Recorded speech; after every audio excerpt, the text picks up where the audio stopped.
Hello, Julia Clipper is my name. I'm excited to be talking to you today. So I want to just share on a very simple subject that affects so many people even when they don't know it's affecting them. Way too many single and married people are taking responsibility for things they're not responsible for. So you see a single person who is single and is taking responsibility for being single even when they have done all the right things they should do. You have prayed, you have been friendly, you have been kind to people, and marriage just doesn't appear to be happening. Then you see a single person taking responsibility and trying to come to the point where they feel guilty for being single. Let me quickly say this to you: don't play God in your life. You're not El Shaddai. You're not God. You don't know it all.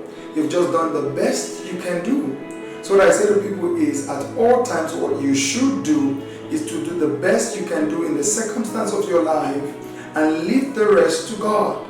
Alright, the same thing when people disappoint you, walk out of your life, or people that you trusted, that they will be different in the relationship, and they perhaps ditch you for someone else, or just break the relationship with reasons that you consider flimsy or reasons that don't make sense.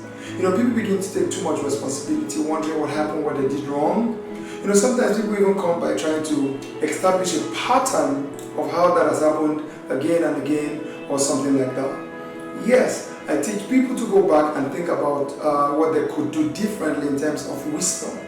It's good to sit down and introspect and to see if there are things you should do differently, if there are wisdom points you should pick. But here's the deal: when people act in their character, one of the things you need to do is, while you hurt, do not take responsibility for their irresponsibility. Do not take responsibility for their choices.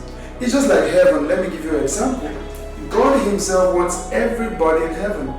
God doesn't want anybody damned or going to hell. But you know what's going to happen? By human choice, people are going to go to hell. People reject Jesus every day. People decide, I'm not going to do this with you, sir. Keep your salvation to yourself. Keep your death, burial, and resurrection to yourself. I saw a placard recently held up by somebody in a movement like that. I think it was the LGBTQ movement, and the person said, going to hell, I'm proud of it. People make choices that you just can't imagine why they made it. That's the same thing that happens sometimes. Because sometimes, you go into a well-meaning relationship with all your heart, or like they say in Nigeria, with your full chest. You trust this person, you checked all the parameters, you really felt all was good. Until this person comes up with excuses or reasons that don't make sense at all. Sometimes they will try to blackmail and put it on you.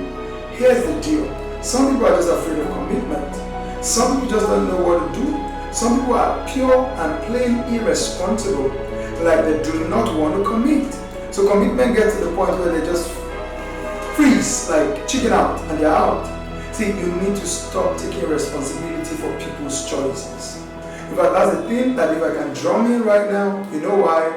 When people are in very serious relationship and have the right character, they don't come to hurt each other. They don't come to bruise each other. They don't come to leave each other confused. What they do is they work things out together. Alright, they come out clear. See, we all confront fears in relationship, but we don't all run away because of the fears. So stop taking responsibility. Stop thinking that everything has a demon involved, like a curse on you. Yes, you should address demons and devils that make you take wrong choices. You should address demons and devils that may influence you to accept people you should not accept. But here's the deal: no matter how good you make your choices, times come in life where you make choices for people who, it could have been great, it should have been great, but because the devil could lay hold of them. Now, the fact that the devil laid hold of a particular person does not mean the devil has laid hold of you. That's the point a lot of people don't get. So I don't take responsibility for your irresponsibility. I'm going to give you one more Bible example as I close this video. Now, Jesus did not commit any sin to warrant the denial of Judas. Jesus was not at fault by any means. He came fulfilling his life and his destiny, doing all he should do, fulfilling God's will for him, but Judas betrayed him. And this is where my point comes out from. It doesn't matter who failed. This is what happens if you turn your attention to God. God will use all things together for your good. God will use all things together for your good. So I know they failed you. I know they walked out on you. I know they disappointed you. I know they dipped you. I know they just printed wedding cards after you have dated them for 3 years and they just showed a wedding card with somebody else. All things work together for your good. You may not feel so at the point of the pain and the pressure, but all things are still working together for your good. So Judas was denying Jesus, not knowing that he was helping him fulfill his destiny and his ministry. He was helping him fulfill his destiny and his ministry. Now that brings me to the exact last point I want to make to you and really leave you encouraged here today. God is never stranded no matter who does what. God is never stranded no matter who does what. So what happens is that the devil wants to make what people did dampen your spirit, take away your motivation, take away your zest for life, so that your life is truly, truly condemned. But here's the deal. In all things give thanks, the Bible says. Some of you, God was delivering you from somebody who could have hurt you in the future. So what do? You commit your life all afresh to God and you say, you know what, God, we can do this together. That's what I stopped by here to tell you today. God bless you.